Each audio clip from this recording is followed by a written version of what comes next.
Aitäh, hea juhataja, lugupeetud minister. Kõik uuringud ju tehakse selle jaoks, et tegelikult pärast hakata teostama neid kaevandusi. Kõik inimesed, kes sellega tegelevad, kõigepealt räägivad, et me teeme nüüd uuringu ja see on juba selge, kuhu see viib. Ma olen Maardu linna elanik ja kuni aastani 1993 oli selline ettevõte nagu Eesti Fosforiit ja ma tean väga hästi, mida see tähendab inimeste jaoks. Inimesed pesid oma aknaid üks kord nädalas, sellepärast et ei paistnud läbi, kuna need suits, mis sealt korstnast tuli, saastas kogu ümbruse ja isegi aknast pole läbi paistnud.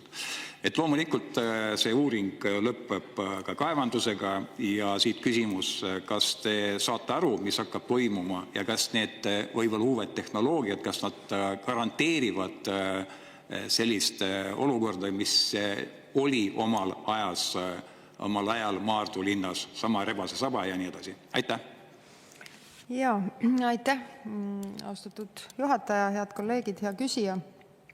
Ma ei ole nõus, et kõik uuringud lõpevad selle tegevusega, mille nii-öelda otsustamiseks uuringuid tehakse. See kindlasti nii ei ole. Ja ma arvan, et selleks, et me saaksime nii Riigikogus, valitsuses, erinevates kohalikes omavalitsustes otsuseid teha, siis ma arvan kindlasti, et parem on teha otsuseid uuringute, teadmiste, teaduspõhiselt. See aeg, kus korstnad tossasid ja inimesed olid justkui sunnitud ka oma elueas maksma lõivu mõne ettevõtte kasumi pärast või kandma keskkonnakahju, ma arvan, et see aeg on ikkagi möödas. Ja seetõttu me täna tõepoolest uusi tehnoloogiaid uurimegi. Ja kindlasti saavad siis need otsustajad, kes võib-olla tulevad peale meid, teadmiste põhjal need otsused, kas liikuda edasi teha. Aitäh! Aitäh, hea juhataja, lugupeetud minister, et seoses sündmustega jällegi Siirias, kus on ka Iisrael, nende naaber. Et arvata võib, et hulk põgenikke tuleb sealt Siiriast väljapoole, kuhu nad suunduvad lõpuks ilmselt ikkagi Euroopasse ja kuidas on Välisministeeriumi seisukoht nende vastuvõtmisel? Aitäh!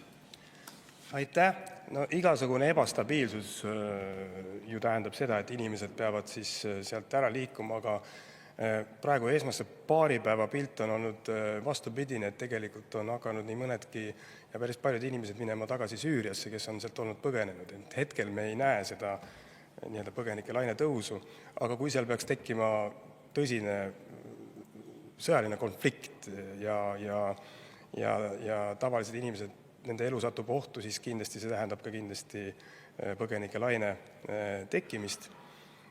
No, Eesti on ju jälginud seda sisserände teemat ja põgenike teemat ja koos Euroopa Liiduga ju me sellega tegeleme, nii et ma otsest ohtu Eestile siin praegu hetkel ei näe, aga me muidugi peamegi olema selleks kõigeks valmis. Aitäh!